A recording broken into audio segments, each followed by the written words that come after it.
बोलती पुस्तके. ज्यांना वाचनाचा नाद त्यांना बोलती पुस्तके घाली साद. आमचं चॅनल सबस्क्राईब करा आणि सबस्क्राईब करायला इतरांनाही सांगा. नमस्कार श्रोते मित्र हो, बोलती पुस्तके सादर करीत आहे लेखक वासुदेव पाटील लिखित कादंबरी ओघळ काजळ मायेचे भाग 6. संग्राम शेठ 15 दिवस नाशिकला दवाखान्यातच उपचार घेत राहिला. संपतराव गाडीवर दूरवर वर्दी मारू लागला. वर्दी नसेल तर लोकलवर चालू लागला. दिवसाचे काही ना काही कमवू लागला. सोबत पिणं वाढलं. कर्जाचे हप्ते फेडण्यासाठी पैसे राहतील तेवढे साठवत राहिला. दिवसामागून दिवस जाऊ लागले. संग्राम आता मोहिनीला बेघर केव्हा करता येईल याचाच विचार करू लागला. मोहिनीचे दिवस भरले व संपतरावाच्या घरी मुलगा जन्मास आला.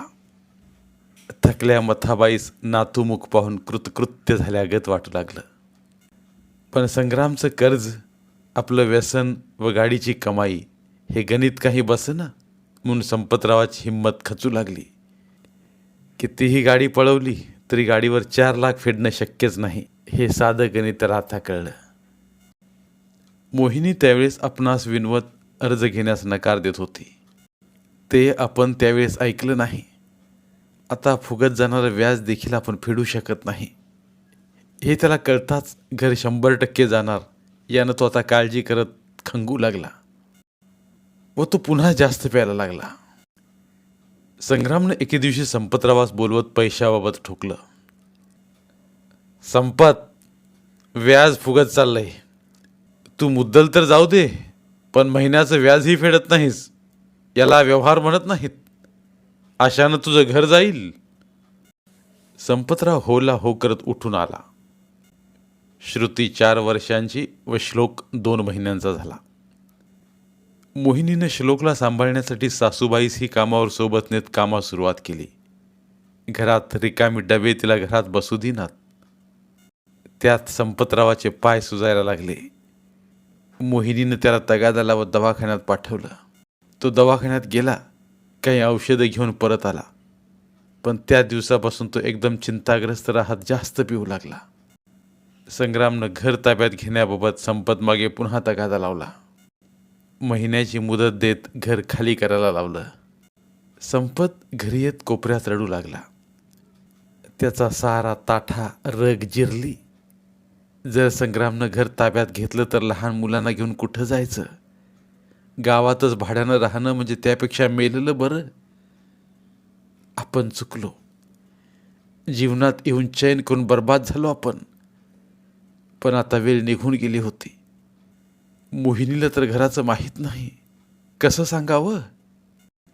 त्यात आणखी डॉक्टरांना वेगळंच भूत घालून दिलंय. तो रडू लागला. संध्याकाळी मोहिनी मुलांना व सासूबाईस घेऊन कामावरून आली. याला घरी उदास बसलेलं पाहून काहीतरी बिनसलंय हे तिनं ओळखलं. नाहीतरी बऱ्याच दिवसांपासून चिंताग्रस्त राहणारा व खंगत चाललेला नवरा तिनं ओळखला होताच. पण कदाचित शेत गेलं, पैसा नाही म्हणून असावं असं तिला वाटत होतं. तिनं श्लोकला पाजत संपतच्या मांडीवर दिलं व ती स्वयंपाकास लागली. श्रुतीही बापाच्या पाठीवर बसत मागून बापाला बिलकू लागली.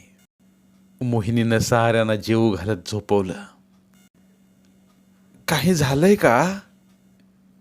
तिने जवळ बसत संपतला विचारलं. नको तोच विषय निघू पाहता संपत गडगडला आणि तिला बिलगत रडू लागला. आता काहीतरी भीषण ऐकावं लागेल यानं मोहिनीचं काळी धडाडलं.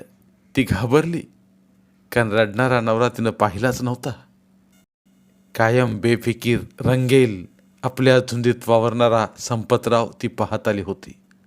ती तरी धीर देत, काय झालंय ते मुखळं सांगा, दडवण्यात काहीच अर्थ नाही, भीत भीत म्हणाली. तोच नातीला झोपवत मथालाही चाहू लागली असावी म्हणून ती पण येत विचारू लागली. संपतने मोहिनीची माफी मागत रडत रडतच घराबाबत सारं सांगत संग्रामनं कर्ज हे घर तारण ठेवून दिलं होतं व आता तो घर ताब्यात घेतोय असं सांगताच मोहिनीनं संयमानं दाबून ठेवला टाहो घरात गुंजला. सांगत होते कर्ज काढू नका, काढू नका, गाडी नका घेऊ, दुसऱ्याच्या गाडीवर ड्रायव्हर की करा. तेही नाही जमत असेल तर बसून राहा. पण पण नाही ऐकलं. नाही ऐकलं तर नाही ऐकलं. घर तारत येऊन बसलेत आणि आता डोक्यावरचं छत जातंय तर रडून काय उपयोग. तिच्या रडक्या आक्रोशानं व संतापानं संपत आणखीनच रडू लागला. मोहिनीचा सहारा भर ओसरायला बराच अवधी लागला. भिंतीला पाठ रेलून गुडघ्यात डोकं घालून असहाय्य संपत रडत होता. मथाबाई तर अपराधी चोरासारखी चुप्प. एका बाजूला सुन्न मोहिनी, भयान, भीषणता. मोहिनीला अस्वलाचं वाक्य आठवलं, शांत राहा नाहीतर बेघर करीन. पण त्यावेळेस अस्वलाला फाडण्याच्या आवेशात असल्या मोहिनीस ते उमगलंच नव्हतं. तिला आता पट उलगडू लागला. कामावर जाताना अस्वलाचं घुरणं, कर्ज देणं व बेघर करण्याची धमकी देणं, व आता जळलं म्हणून चवताळून घर हिसकावतोय. मोहिनीनं संपतरावास उठवत जवळ घेत समजावलं, दुसरीकडे व्यवस्था करा आणि हे घर सोडा. जगात ज्यांना स्वतःचं छत नसतं तेही जीवन जगतातच, म्हणून लाचार होऊ नका. मोहिनीच्या या शब्दांनी त्याला धीर आला. मोहिनी, एक सांगू का? गावात भाड्यानं राहण्यापेक्षा गाव सोडलं तर निदान दुसऱ्या गावात सुखानं तरी राहता येईल. मोहिनीनं नवरा असं का सांगतोय ते ओळखलं व ती तयार झाली. दुसऱ्या दिवशी संपतराव मथा सकाळीच गेली. मथाचं माहेर नाशिक व धुळ्याच्या सीमेवर असलेलं एक छोटंसं गाव. तिथं आता तिच्या ओळखीचं व जवळचं कुणीच नव्हतं. पण एक भावकीतलाच धना नावाचा दूरचा चुलत भाऊ होता. त्याचा पत्ता ते शोधू लागले. तो आता नाशिकलाच राहत असल्याचं तिला कळलं. त्यांनी पत्ता घेत नाशिक गाठलं. धनानं बऱ्याच वर्षांनी भेटत असल्यानं आधी ओळखलंच नाही. मग विषयामागून विषय झाल्यावर त्यांनी सारं दुःख सांगितलं व मदत मागितली. धनाची पण परिस्थिती जेमतेमच. तो मालकाच्या गोडाऊनमध्ये राहत होता. त्याच्या मालकाचे अनेक धंदे होते. विटभट्टे, रेती, सिमेंट पुरवणे व आत्ताच आणखी फ्रुटसेलचाही धंदा सुरू केला होता. धना हा गुमास्ता म्हणून साऱ्या ट्रकचं काम पाहायचा. कोणत्या ट्रकला कुठे पाठवायचं, कुठून काय आणायचं व कुठं पाठवायचं हे सारं धनाच पाहे. धना आधी काकू करू लागला, कारण त्याला कष्टाची सवय व कुठेही तो राही. यांना असलं चालतं की नाही म्हणून तो विचार करू लागला, कारण चुलत मुलत बहीण फारशी ओळख नाही. पण संपत व मथानं आग्रह केल्यावर त्यानं मनावर घेतलं. त्यानं त्यांना खोली शोधून दिली. वीटभट्टीवर व रेती सिमेंट वाहने असलं कामही मिळून जाईल असं सांगितलं. पण संपतनं ड्रायव्हर सांगताच ट्रकवर लावण्याबाबतही सांगितलं. मथा व संपत परत आले. 15 दिवसातच नाशिकला सामान नेण्याचं निश्चित झालं. संग्रामचा हिशोब केला. घर जाऊनही कर्ज बाकी. गाडी विकली. गाडीतही जबर तोटा आला, कारण गाडीच मुळात महाग घेतली होती. त्यात वापरून घसारा होत पुरती कामावर आलेली. सारं कर्ज फेडत 50-60 हजार हातात राहिले. 12 एकर शेत गेलं. मोठमोठाली भांडी कुंडी गेली. आधीची गाडी गेली, छत गेलं आणि ही गाडी पण. सारं कशानं गेलं तर पत्त्या बाटलीनं. संपतला विश्वासच बसेना. घर खाली करताना संपतनं नाशिकहून धनाबापूस ट्रक सांगितला होता. मोहिनीनं रात्रीलाच उरलं सामान पॅक करून ठेवलं होतं. तिनं तर रात्रीच निघण्याचं संपतला सांगितलं होतं. दिवसा उगाच तमाशा. पण ट्रक वेळेवर ॲडजस्ट न झाल्यानं सकाळच झाली. 10 वाजले. सर्व सामान भरून मोहिनी, संपतराव, मथा तयार बसलेले. तोच संग्राम गणा व इतरांना घेऊन मुद्दाम आला. घरात घुसत पाहू लागला. गणा, सौदा महागातच पडला की काय रे? नाही शेठ, घर पाहिल्यावर नाही वाटत तसं. गणा शेठचं बोलणं लक्षात न आल्यानं तो बरळला. मथा मावशी, वाईट नका वाटून घेऊ. तुमच्या डोक्यावरचं छत काढण्याची माझी मुळीच इच्छा नव्हती. कारण डोक्यावरचं छत जाताना काय वेदना होतात हे मला माहीत आहे. पण मी तरी काय करू? या तुमच्या संपतनं मनावरच घेतलं नाही, नाहीतर छत गेलं नसतं तुमचं. संग्राम शेठ मोहिनीकडे पाहत मनावर या शब्दावर जोर देत म्हणाले, आणि बरं का वहिनी, अजूनही तुमची इच्छा असेल तर माझ्या घरात तुम्ही खुशाल राहू शकता. तो थेट लाळ घोटीत मोहिनीच बोलला. मोहिनीनं त्याचवेळी मांडीवर मुतायला सुरुवात करणाऱ्या श्लोकला उभं धरलं. सासूबाई, या पोरानंही थोडा धीर धरावा ना. जाता जाता धार मारलीच. हाही बापाच्या वळणावरच गेला. बापानं साऱ्या इस्टेटीवर तर यानं सोडल्या घरावरच. बाण वरमी लागला. संपत, पोरग लईच इरसाल आहे गड्या तुझं. डोक्यावरचं छत जाणाऱ्या बिकट परिस्थितीत ती आडवं धार मारतय. संग्राम हसत प्रतिहल्ला करू लागला. सेठ, त्याला माहिती आहे, या बंदिस्त छतापेक्षा इज्जतीचं आभाळाचं मुक्त छत डोक्यावर असलं की असल्या छताचं काय, मनगटाच्या जोरावर बांधता येतात कधीही. मोहिनीनं डोळ्यातून आग ओकत संग्रामच्या जळालेल्या गालाकडे पाहत दणका हाणला. संग्रामनं गालावर रुमाल लावत खाली मान घातली. त्याला पेटतं लाकूड धरलेली मोहिनी दिसू लागली. तो सरळ उठत खाली शिपटी घालत पळणाऱ्या श्वानागत निघाला. गाडी आली. सामान भरलं. ठराविक आस्था असणाऱ्या शेजाऱ्यांना भेटत मोहिनी संपतरावानं गावाच्या मारुतीच्या पाया पडत गाव सोडलं. सामान भरलेल्या गाडीत श्रुतीस घेत संपतराव केबिनमध्ये तर श्लोकला मांडीवर घेत मोहिनी सासूसह ट्रकमध्ये मागे बसले. तिच्या डोळ्यांचा काजळ काठ न्हावू लागला. 5 वर्षातच या गावची पांढरी आपणा सोडावी लागते याचं घोटीव दुःख तिच्या काळजाला चर्रे पाडू लागलं. ती मागे वळून वळून गावाकडं पाहू लागली. प्रत्येक वेळी मागं वळून पाहणंच का आपल्या नशिबी येतं? का कोणी आपली जीवाच्या आकांतानं वाट पाहणारं कुणीतरी मागं राहत असावं? तिला मोहन आठवला आणि त्या ओघळणाऱ्या काजर बिलाई आठवणीत ती आपलं भविष्य शोधू लागली. तिची बोटं सहज अंगठीवर गेली. पुन्हा उर्दुनी काठकड दाटून वाहू लागलं. नाशिक आलं. ट्रक एका झोपडपट्टीत घुसला. तिथून पुढं ट्रक जाईल असा रस्ता नसल्यानं थांबला. संपतराव ड्रायव्हरनं बोळी बोळीतून बराच वेळ सामान उतरवत वाहिला. 10 बाय 12ची खोली छोट्याशा सामानानंही भरलेली वाटू लागली. सगळं कुटुंब अगदी समोरासमोर जवळ आल्यागत. मोहिनीनं सामान लावलं तो पावे तो अंधारलं. संपतनं बाहेरनं भेळ आणली. ती खाऊन व मोहिनीनं तर पाणीच पिऊन सारे झोपले. दुसऱ्या दिवसापासून संपतराव विटा वाहणाऱ्या ट्रकावर जाऊ लागला. मोहिनी तुर्तास घरीच राहिली. आजूबाजूला लागून सर्व खोल्या. समोर 2 फुटाची कोर व तिला लागूनच फरशीनं अर्धवट झाकलेली व घाणीनं तुडुंब वाहणारी गटारं. वास व डासाला कसलीच कमतरता नाही. सारे लोक कष्टाची कामं वा इतर अवैध धंदे करणारे. मोहिनीला कुचंबना व घुसमट होऊ लागली. खोलीत कितीही हळू बोललं तरी शेजारी सर्व ऐकू जाई व त्यांचंही सारं ऐकू येई. संपतनं श्रुतीला जवळच्याच अंगणवाडीत टाकलं. 8 दिवसातच श्लोकला सोबत घेत मोहिनी संपतरावासोबतच त्याच्याच ट्रकवर विटा भरण्यासाठी जाऊ लागली. संपतराव ही ट्रक चालवत विटा भरण्याचं काम करू लागले. एकदाची कामाची घडी बसली. धनाबापू मध्यंतरी काही लागलं की मदत करी. धनाबापूची परिस्थिती हलाखीची, पण साधा सरळ माणूस, साप दिलाचा व संकटात आपल्यापरीनं मदत करणारा.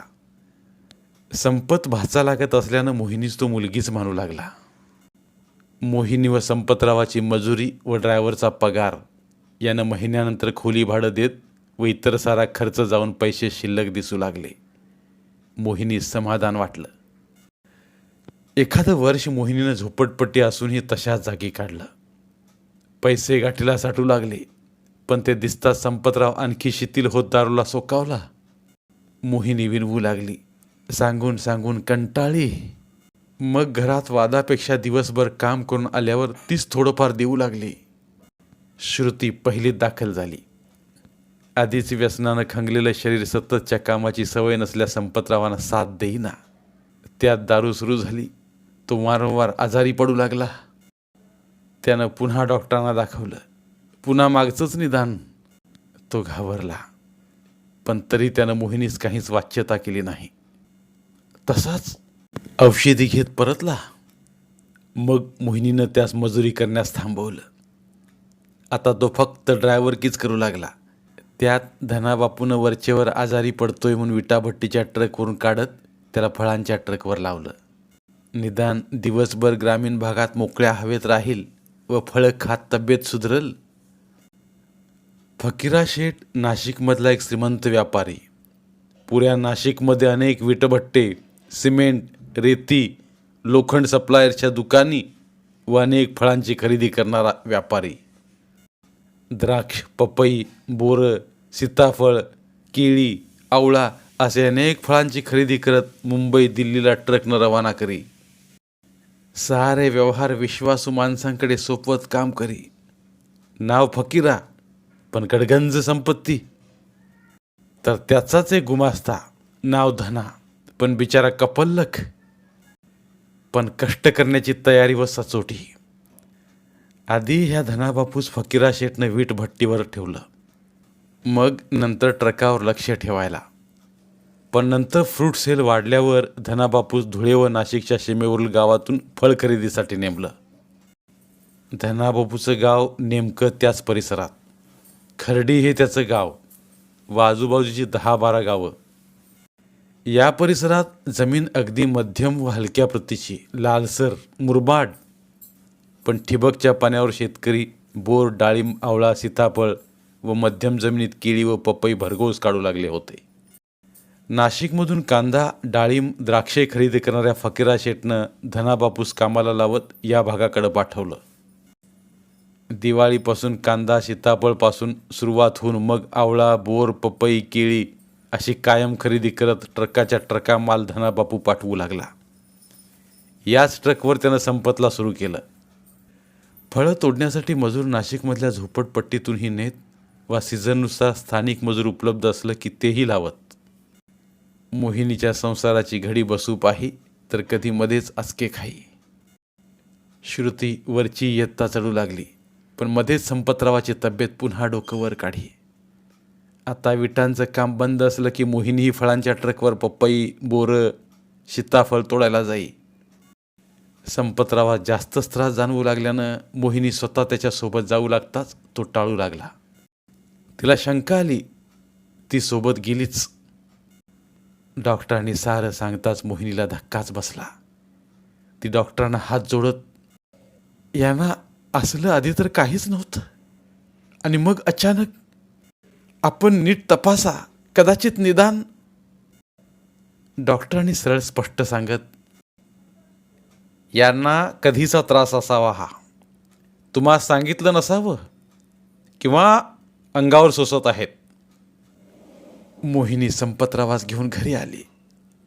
खल्लास, सारा खेळ खल्लास. विधात्या, काय हे माझ्याच नशिबी. दोन्ही किडण्या कामातून, एक आधीच गेली व दुसरीही आता. आता मात्र मोहिनी हरली. सारं संपलं असं तिला वाटू लागलं. आत्ता मात्र मोहिनी हरली. सारं संपलं असं तिला वाटू लागलं. संध्याकाळी दोन्ही पोरं जवळ आली. तिला बिलगत होती, पण त्यांना जवळ घ्यावं असंही वाटना. मथाबाईला तर आता चालणंही मुश्किल होत होतं. तरी मोहिनी सहारा गाडा ओढत होती. तिला कष्टाचं काहीच वाटना. पण सारथी, तो कसा का असेना, तो सोबत असल्यावर तिला राबण्यात अर्थ वाटे. आणि म्हणून लग्नापासून रंगेल, बेवडा, पत्त्यांचा शौकीन असूनही ती राबत आली होती. कारण तिला आशा होती, कसाही असला तरी साथीला आहे व सुधरेल कधीतरी. पण आता तोच जर सोडून जाईल तर मग का जगावं? मोठं प्रश्नचिन्ह.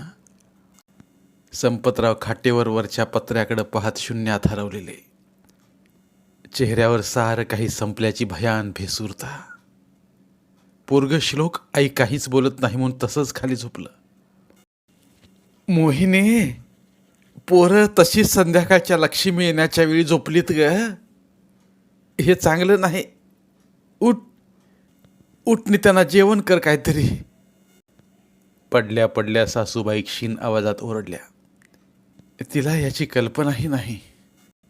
पण घरचा नारायण सोडून जाऊ पाहतोय तर लक्ष्मीनं काय करावं? अशा सवालातीनं मोहिनीच्या डोळ्यात गंगा यमुना वाहू लागल्या. ती तशीच उठली. 2-3 भाकरी बडवल्या, पिठलं घेरलं व पोरांना सासू व संपतरावात जेवू घातलं. सारी झोपली. ती पाय मोकळे करून येथे सांगत बाहेर निघाली. बोळ गल्ली करत रस्त्याला लागली. कुठं? गोदामाई? रेल्वे स्टेशन की पूल?